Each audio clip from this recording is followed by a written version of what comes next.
London, 1872. I have entered into the service of a new gentleman. It would seem he is a gambling man.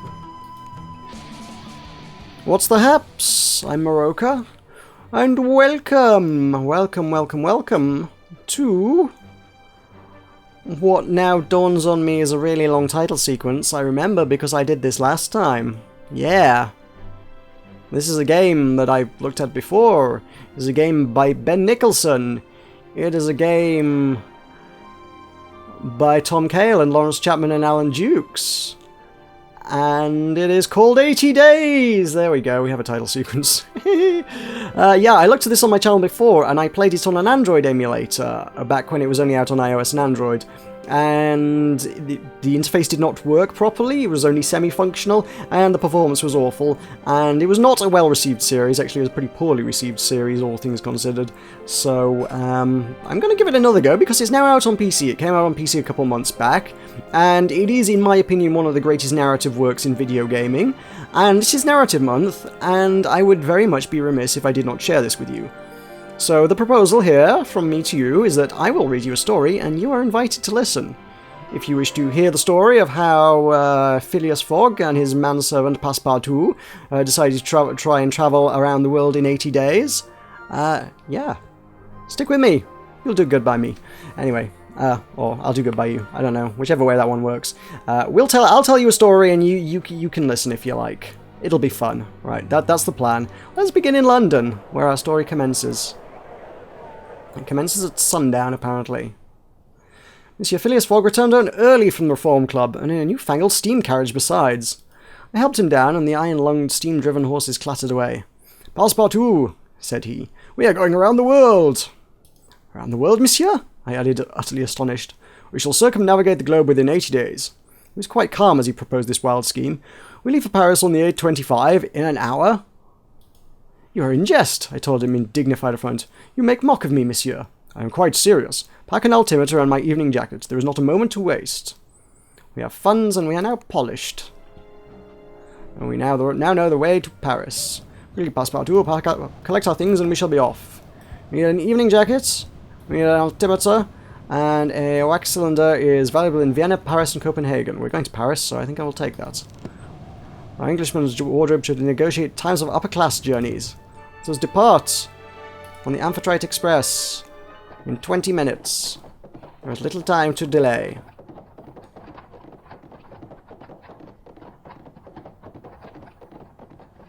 The mechanical horses raced past Piccadilly Circus and Pall Mall faster than a team of thoroughbreds. Even so, the whistle of the 8:25 was blowing as we pulled up to Charing Cross Station. "The clock at the top says it's 9 p.m. We're a little late for the 8:25. "We have no tickets," I exclaimed in horror. "That does not signify," Monsieur Fogg remarked over his shoulder as he hurried towards the platform. "We must not miss this train." I dashed to the ticket booth, judging that there was a moment to spare. Elbowing aside a few ladies and gentlemen who were ambling about as though this were Brighton Pier and not a busy train station. "2 singles to Paris," I demanded breathlessly. The guard raised his pen with agonizing slowness. "Leaving tomorrow," he intoned. "Leaving immediately," I insisted, "and hurry." The whistle of the train shrieked once more. "Hurry up," I demanded. "I can't miss my train." The guard nodded, his neck bones all but creaking from the movement. Other customers muttered behind me, cursing my continental rudeness, no doubt. I pushed the money to him impatiently, but the guard pretended not to notice until the tickets were perfectly calligraphied. Then he counted the bills one by one. The final whistle blew long and slow and damning. The 8:25 was pulling away. I leapt wildly for the guardrail and hauled myself aboard one-handed, tickets clutched in the other fist. I confess, my friends, I had been an acrobat in my youth before becoming a valet.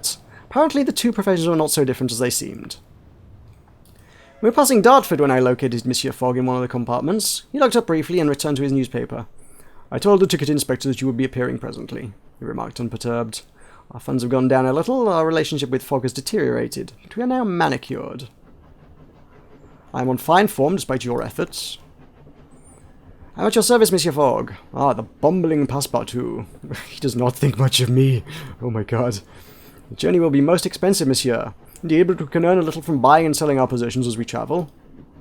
But tell me, monsieur, what is the purpose of our journey? I've made a hefty wager and I do not intend to lose." "Very good." London's smog gave way to rolling hills and the pastures of the Kentish countryside, still untouched by the hand of technological advancement. Monsieur Fogg read his paper while I recovered my breath. As afternoon turned inexorably to evening, I discovered that my master was one of those gentlemen who broke their silence rarely, if at all. A guard rapped on our door a few miles before Dover. "We're about to submerge," he warned. "Take some people a bit funny, so watch out." "What do you mean submerge?" I cried. "This is the London to Paris Amphitrite Express," he explained as though to a particularly dim-witted child. "The submersible train? Talk of all the London papers." "Then this is the Mer-Train," I exclaimed. He made a face. "Bloody journalists and their silly names. Every inch has been examined and stamped with the artificer's seal. This is the world's only bath-escape locomotive." I could not help a shiver as the fins above the amphitrite wheels extended with a hydraulic hiss. Night fell and we plunged past the end of the track into the freezing water of the English Channel. Relations have improved slightly. Good, because he did not like me earlier. I need to improve that relationship there. The amphitrite ploughed through the water overnight and splashed up onto wider gauge French tracks at Calais as dawn broke. "Do you have a route in mind, monsieur?" I asked as the water of the channel dried from the compartment windows. "I am as yet undecided," my master admitted. "The new canal has spread up the shipping route from Suez to Bombay, though perhaps we could take the Trans-Siberian Railway across Russia." "Surely not Bombay!" I exclaimed. "We will certainly wilt in the scorching heat." "Then we would do well to buy hats and linen trousers," he replied. "There are other alternatives. We may also travel overland and across the Black and Caspian Seas." "But which is fastest?" "I believe that is what we shall put to the test." Parbleu! I scarcely knew what to think. We arrived at Paris Gare du Nord just after 1 o'clock. Automaton porters lifted our luggage and then our persons onto the platform with long, delicately filigreed iron arms. Paris, city of my heart. I was home, but not to stay. We now have new routes. The Suez Canal, taking us all the way around to Bombay. Bombay indeed, there. And Moscow will take us across the Trans-Siberian Railway. Ekaterinburg, Omsk, and onwards, Irkutsk, Karimsea, and a couple places I didn't catch at the end. Vladivostok's the last one. I don't think I want to go that way because I know things I don't want to happen in Vladivostok. It's not a good route. All the things are valuable. Excellent. Yep. He didn't need his jacket, right? That's worth a bit. 220, yeah, sure. Let's acquire geometry equipment. Wines vibe in Berlin. Yeah, these are all going to be good. What was that, £4 for that? Yeah, I'll take that. If it's worth more than £4 anywhere. Passepartout, what have you done with my grandfather's altimeter? Ooh! I didn't know that was his grandfather's. Oh, God. Oh! Okay. You know how he thought I was a bumbling idiot before? Yeah. I don't think he thinks too much of me now. He's gonna hate me by the time we get back to London. Let us explore Paris. Let's find routes. Where are we trying to get to? I would like to get to Berlin. That would be good. We had a few hours spare. I asked Monsieur Fogg if I might enjoy my city before we had to leave. Indeed, and should you learn anything of note, be sure to relay it. I nodded and headed into town. Talk on the streets was of one thing only, an enormous, elegant oval stadium constructed upon the green fields of the Champ de Mars and containing the technological marvels, art, amusement parks, and milling crowds of the World's Fair of 1872. My city still wore the scars of last year's siege, as did I. Paris and France had surrendered to the Prussian army after 4.5 months of grim, blood-soaked resistance in the Franco-Prussian War. Now, this World's Fair was intended to reassure the country's citizens, and the world also, that the City of Light was still a great capital of the world. I did not doubt that, but that perhaps there was something to be learned from my master inside.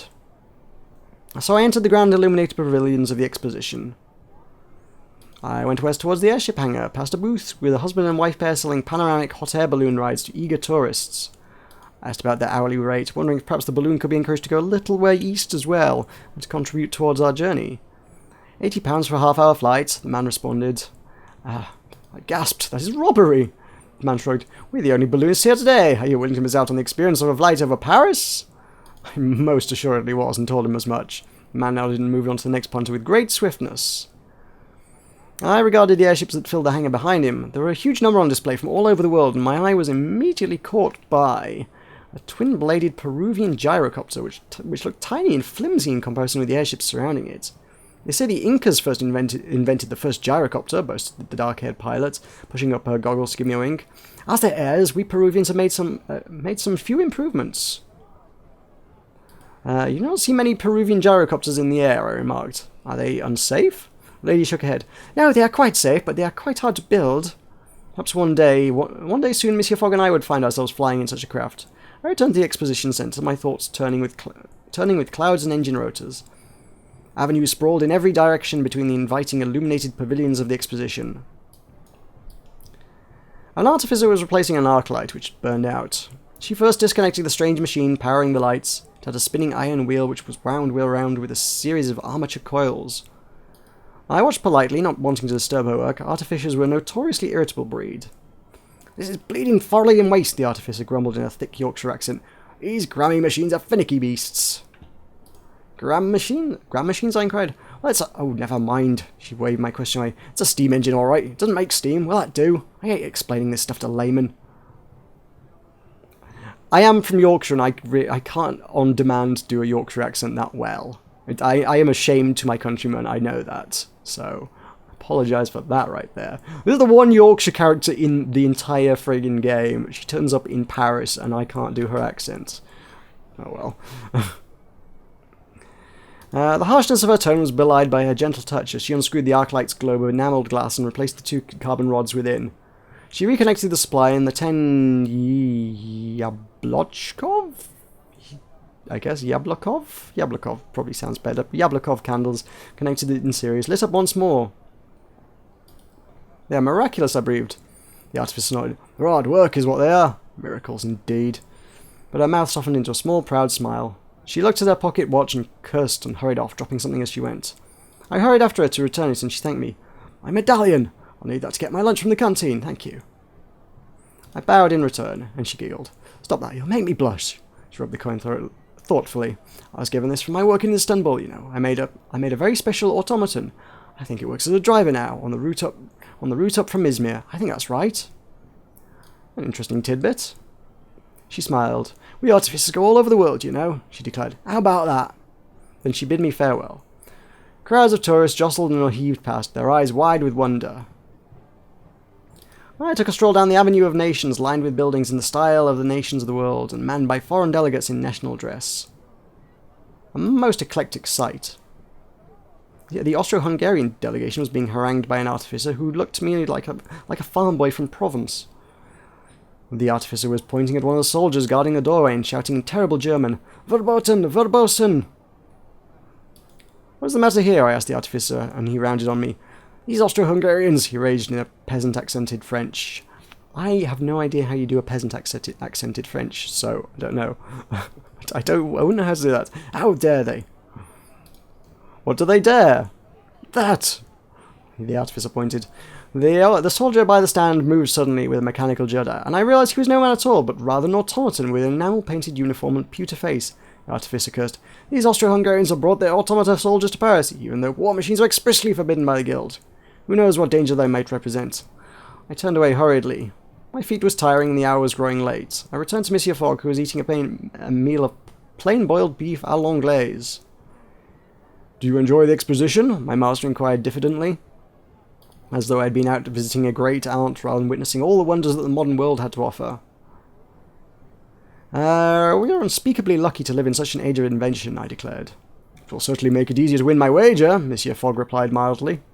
I dreamed that night of mechanical wonders and automatons with beautifully enamelled faces, knowing little of the strange inventions and stranger peoples I would soon encounter in my journey around the world.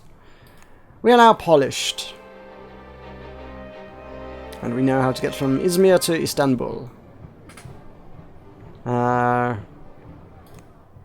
where are we headed? Where are we headed? I have